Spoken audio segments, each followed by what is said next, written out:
Hyrox kind of gives you that blend where it's like, well, who is the overall best? The ones who are good at Hyrox, they tend to have a very high level of aerobic fitness as well. You lost time on the run. You lost time on the broad jumps. I was like, okay, cool. This is where our weak link is. Anyone that trains is, they're always thinking about subjective load, right? How hard it actually is, without thinking of the intensity of the objective load. What's the actual goal? We see less and less push for powerlifters, bodybuilders, like real true specialists, to this more general approach to fitness. You're not a rugby player. I'm not a football player. I'm not a power lifter. I'm not an Olympic weightlifter. We should be generalists. We should be good at anything, whether that's strength, aerobic fitness, anaerobic conditioning, skills. We should be mobile, flexible. We should be able to do it all. So after a brief technical interlude, you were talking to me about Hyrox, being a Hyrox celebrity. Yeah, well, Hyrox athletes, they're a pleasure to work with. They got goals, performance goals. They got a good growth mindset. And I love working with these athletes. Brilliant, brilliant. So for people who don't know, the uninitiated here, because to the outside looking in, Hyrox to me just looks very much like CrossFit. Is it one and the same? Is it just a new brand that's taken the popularity after CrossFit owner disgraced himself a little bit? Or is it something different entirely? Well, it's similar in respect to, the people that participate, the competitors. They're sort of these hybrid athletes, right? They're going to be able to run, they're going to be able to lift weights and do multiple disciplines in one. Yeah. So basically what Hyrox is, it's running and stations of weights and cardio. All right. So how it goes, first up, everyone's doing the same thing.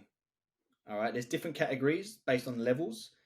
And if you're in the pro, then you push heavier sleds, you pull heavier sleds, you lift heavier loads. Okay. But this is the concept, how it goes, right? This is how the competition day goes. You do 1K run as hard as you can. You then do 1,000 meters on the ski erg. You then do another K of running. Then you do, 100, 200 kilos sled push for 100 meters or so, 200 meters or so. Then another K run. Then it's a sled pull with the heavy weight. Then it's another K run. Then it's like a 1,000-meter rower. Then it's another K run. Then it's all up. You're doing 8 Ks of running in 1Ks. And between those, you're doing 8 different stations. Rower, ski erg, wall balls, heavy sled push, a heavy sled pull, farmer carries, burpee broad jumps, which is a burpee and a jump going forward, and something else. Can't even think what it is right now. Can't remember. But anyway, the average person takes about an hour and 30 minutes to do it. The top elite guys, the top, competitors, they'll do it in an hour. Okay. Now, I've worked with someone who's an elite, top 15 in the world. We took him from 15th to 9th. He did it in 57 minutes. All right. I just finished with someone a couple of weeks ago. He did it in an hour and 32. Okay. So it's hard, man. It's hard work. Like, it's brutal. But them guys love it. Why do you think there's been a rise of this sort of, you mentioned the hybrid athlete sort of stuff. Why have we seen do you think, working with these people, we've seen a move more towards the generalist in terms of fitness rather than the specialist? We see less and less push for powerlifters, bodybuilders, like real true specialists, to this more general approach to fitness. Why do you think that is? You know what it is, Si? I think as an individual, an athlete, I was once an athlete. I still love to train like an athlete. I think unless we're playing a very high level of sport, we don't need to be specific. All right. You're not a rugby player. I'm not a football player. I'm not a power lifter. I'm not an Olympic weightlifter. You're not a bodybuilder. We should be generalists. We should be good at anything, whether that's strength, aerobic fitness, anaerobic conditioning, skills. We should be mobile, flexible. We should be able to do it all. I think we should be generalists. We should be good at it all, especially as coaches, because that gives us more things to learn to then apply to our clients. Okay, make things more interesting, more fun, etc. So I don't know the shift. I think first of all, Hyrox it attracts a lot of people that come from an aerobic background. So people that do lots of Ironman, triathlons, marathons, other sort of obstacle races, this sort of stuff. I think it attracts those sort of people, which the ones who are good at Hyrox, they tend to have a very high level of aerobic fitness as well. So they tend to be good at it because, they're good at running. And then it attracts a lot of coaches because there's a lot of coaches that like to lift weights and also be fit and conditioned. I think you're not going to find many powerlifters or bodybuilders wanting to do it, right? So but I think it's good. Like I think it's always good to be good at everything, you know. Hmm. And I always wonder if there's a. Go on. I always wonder if there's a huge social media component to this as well, because for a number of reasons, I think Hyrox has done a very good job of branding and marketing themselves to get out there. But as we spoke about before we came on air, about you watch a video on YouTube and someone's hit you with another algorithm video. Whereas before, if you got a bodybuilding book, you got a Charles Poliquin Principles book, that's all you'd read.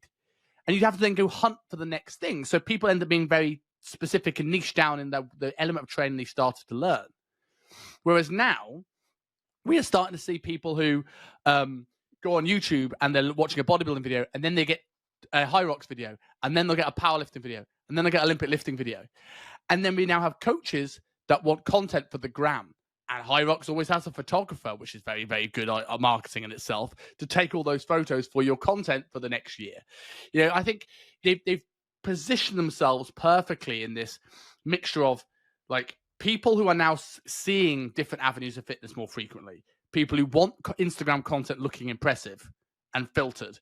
And also with the rise of media, things like Physical 100, we're seeing this, we're naturally as a society more tribal in nature. So the thought of, I'm the bodybuilder, I'm better than you, the crossfitter or the endurance runner. And Hyrox kind of gives you that blend where it's like, well, who is the overall best? Yeah, interesting. And that's the thing with Hyrox. It's always the same. You're never doing anything different. It's always the same weight on the sled push. It's always the same distance on the ski erg and the rower. It's always the same on the running. It's always a K, 1,000 meters. And it never changes. So, like it's something that you can train towards. And then every year or every few months, depending on in season what you want to do, you can always work on it and improve.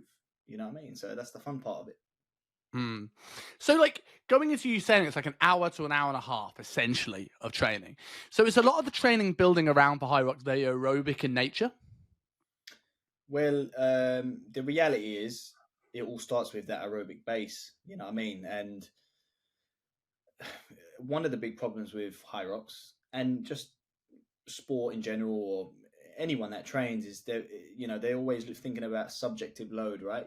How hard it actually is without thinking of the intensity of the objective load. What's the actual goal, right? And this is where a needs analysis comes in, right? We test the athlete, we test them to see where they're at. Okay, now if they don't have a sufficient aerobic system, then we work on that. You know what I mean? And if they do have a good, sufficient aerobic system, then we work on other areas.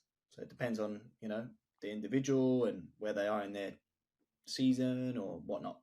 But yeah. So what would you test so say someone's watching this and go, oh, I'm interested to get into this Hyrox stuff, and they want to see where they're at. Like, what would you recommend them do? What's the tests they should do to see where that weak link is? Well, just before we go into that, first and foremost, Hyrox is predominantly an aerobic sport, okay, because of the time that it takes to do it. But it still has elements of anaerobic work, obviously. Okay, you never train in one energy system and not the other. Okay, they intertwine, as we know. But testing someone, there's many ways to test their aerobic capacity. You can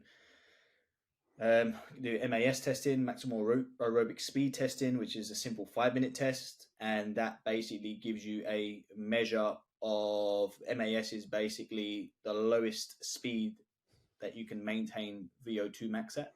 Okay, and then you can plug in your conditioning and how you want to train for it. Okay, so your tests are basically things that will allow you to control your conditioning, just like you do movement screening for people to know whether they can do overhead presses or squats or whatever. You know what I mean? You same with the conditioning. You have to test people. You can do VO2 max testing, lab testing, field testing, performance testing, all different stuff.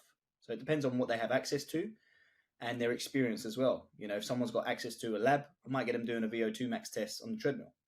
You know what I mean? Or even a blood lactate test. Okay. But for most people, field tests are probably best. MAS 5-minute test, or they probably have a running background. They probably have some numbers over the last 3 months of their best 5K run, their best 5K threshold. You can use those numbers to then determine what needs to be worked on and stuff like that. I suppose if you have more data, I suppose this is why you like to work with people a little bit longer term, that you go from very almost, it's specific but generic testing. It's VO2 max, these 5-minute tests, and then maybe as you get people, especially with wearable tech, you could probably see where the time leaks are, because it is the same every single time. Like, you lost time on the run, you lost time on the broad jumps. I was like, okay, cool. This is where our weak link is. Are you looking at that sort of stuff in almost real time? Yeah, for sure. I mean, so like some of the tests that we go through, like movement screening, overhead squats, clap tests, what's the test called? Thomas test, modified Thomas test, knee to wall tests. Go through all these different tests to see how people move. Okay, see how people move, and then we do some power testing, so broad jump testing. I do some 6 to 10 second sprints on the Airdyne, for example, or rower, to see how much wattage they can produce. And then I might give them, more glycolytic testing, and then sort of aerobic testing. And then we can sort of map out how they look, and then use those tests again in 12 weeks or 16 weeks or 52 weeks time.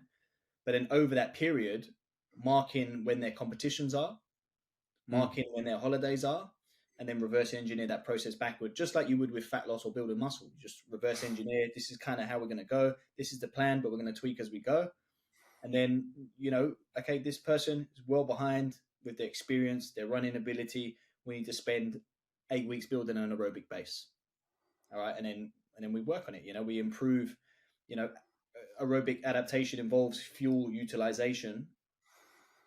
Improves fuel utilization and efficiency. So we're going to work on that first, But again, it's experience and what they've been doing, But so if you mentioned sort of like the go on. Sorry, we do use real-time data to adjust.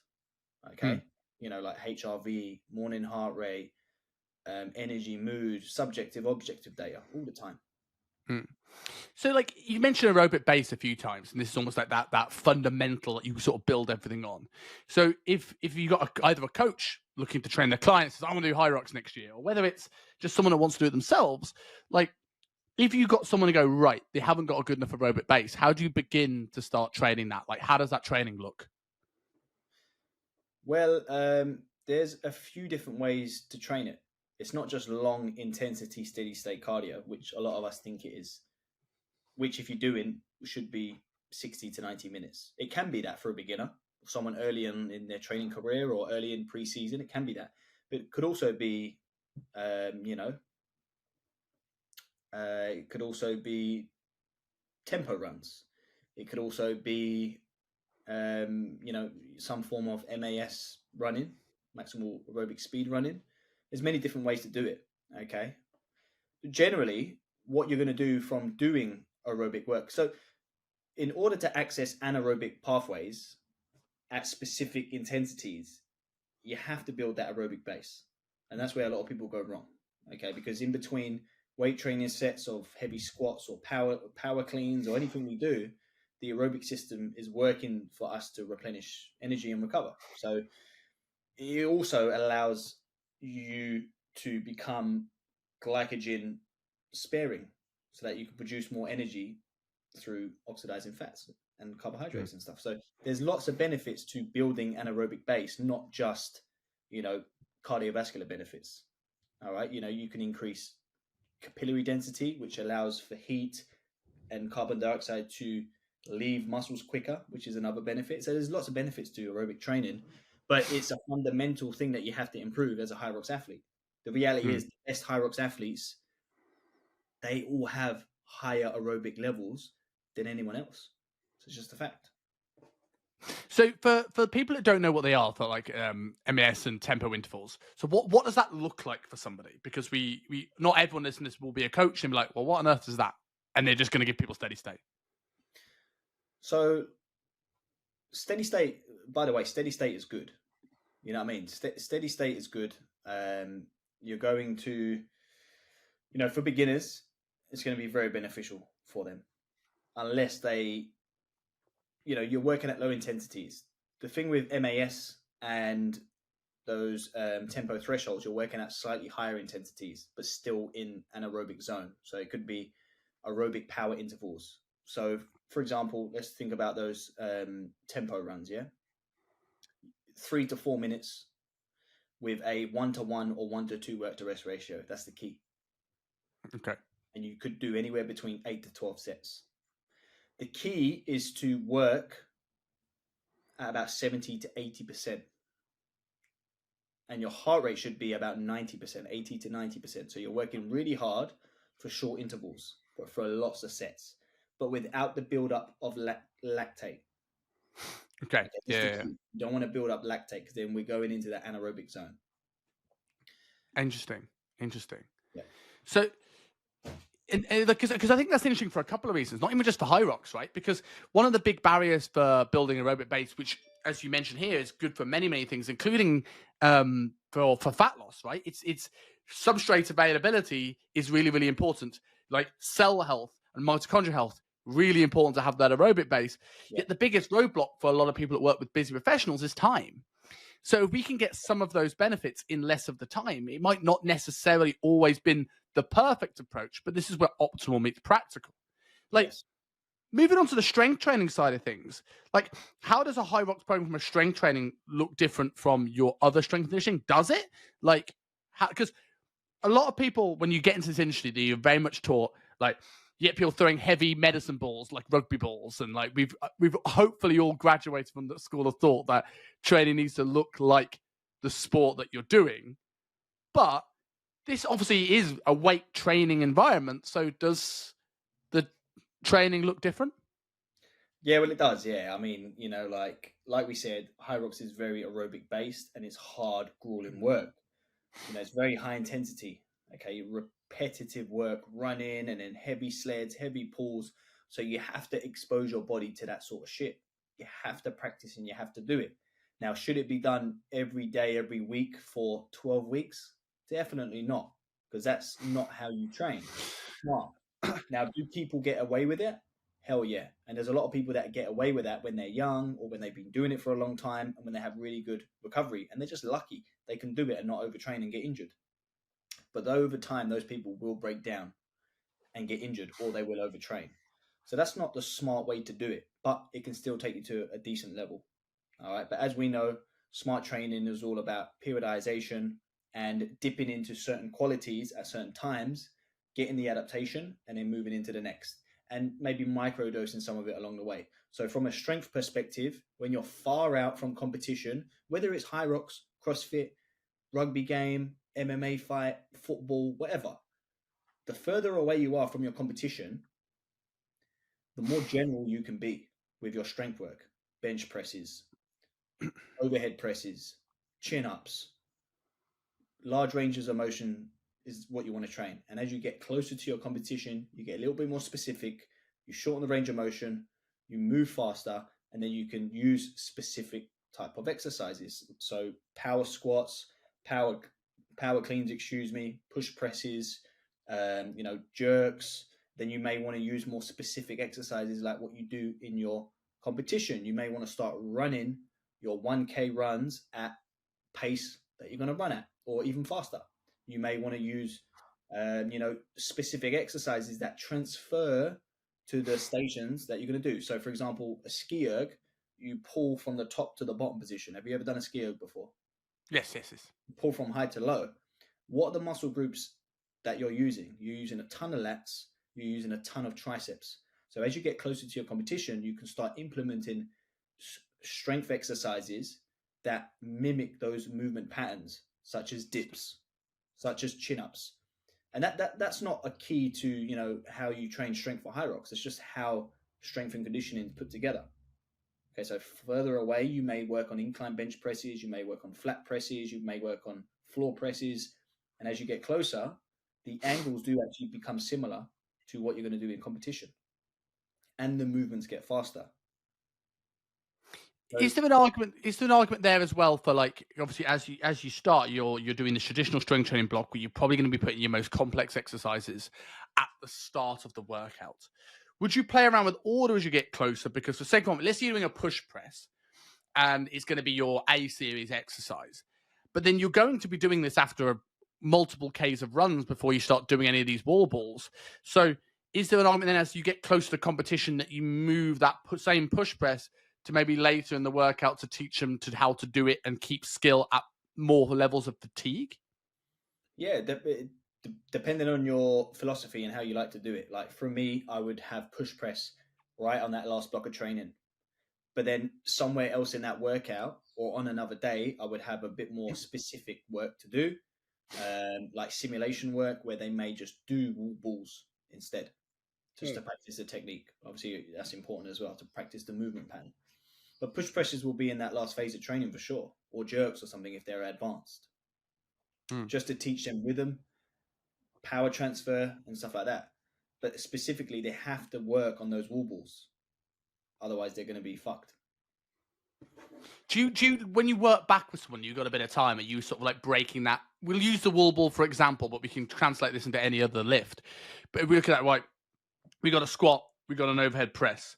Like, are you originally, and we're looking at knee extension, would you look at a periodization of program being like that first phase, you break that into individual components?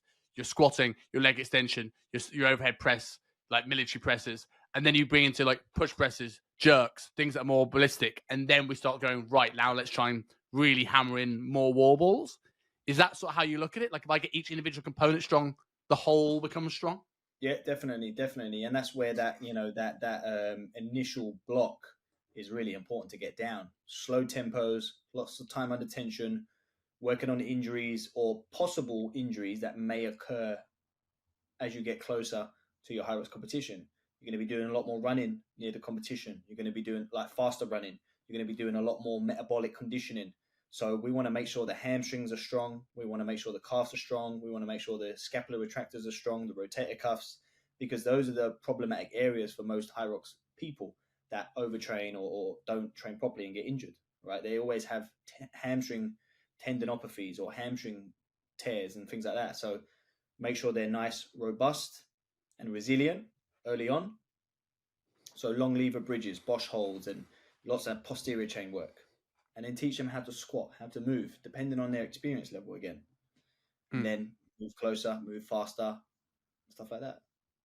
Would you look at things like daily undulating periodization? And because talk about hamstring tears as well, right? Like, if we're getting stuff that's more as you get close to that competition, and you're maybe then adding in some more specific work for the Hyrox, would you want to then do a high volume strength training session on the back of some of this skill work? Would you then periodize it so there are certain days of higher intensity, maybe before this heavy Hyrox practice work, and your higher volume shoved away further down the week?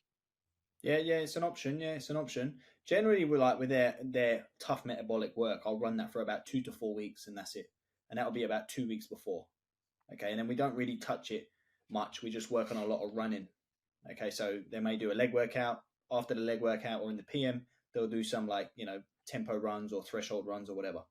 And then day 2 is an upper body day. Day 3 is a recovery day where they work on long, steady state cardio. Could be a cycle, could be a swim, or if they need to improve their running, they get out and they get some leg work in on their legs. They could start at half an hour, build to 45, build to 60, build to 75, finish at 90 minutes. Okay. Now, depending on their level, depending on their recovery status, we may add a second day of that or even a third day. Okay, if they're not recovering. But generally, I keep it to Wednesdays as a recovery day. I say recovery, but we're actually just building the aerobic system a little bit as well. All right. Thursday, back to a lower body day, which could incorporate some more, So generally with the conditioning, I have one short day of conditioning and one longer day of conditioning. Mm-hmm. And then on the weekend, I encourage a lot of people to do a 5K run. First week, hard. Second week, easy. Third week, hard. Second week, easy. So we just undulate week to week as well with our 5K run. So 1 week, it'll be a hard threshold run. Go as hard as you can, push the pace. Second week, back off.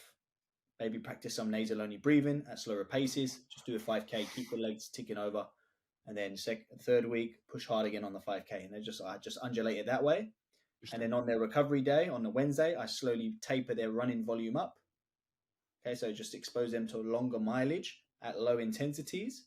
And maybe on Saturday or Sunday, on Saturday is that 5K run.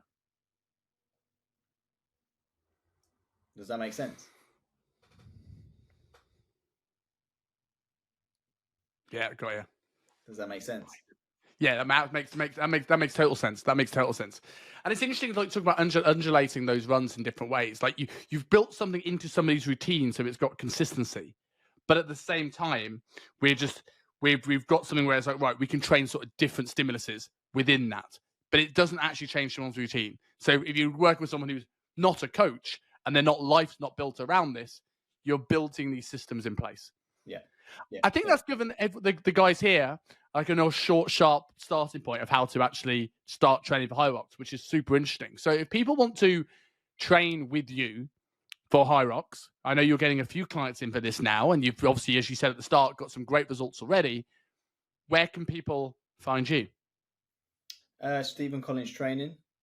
Just drop me an email, send me a message, and we can have a chat and see if we're a good fit. And that's it. I'll also throw in there his YouTube channel, which is also Stephen Collins Training. Am I right? Indeed. We're building that. Work in progress. Which is tons of Hyrox stuff already and coming. So definitely give him a subscribe. There's some good information on there for people. Even if you're not a Hyrox competitor, there's some good stuff in there. People might learn. I'm going to definitely look at the nasal breathing stuff and sleep stuff directly after this. Yeah, you should. But man, pleasure as always, man. And I'll catch you next week. See you later. Thanks for having me. Thank you for listening to the Self-Made Podcast. If you're like me and like binge watching podcast episodes, click here to watch our latest episode. Or if you want to stay in touch and find out when the next episode goes live, click here to subscribe to the channel.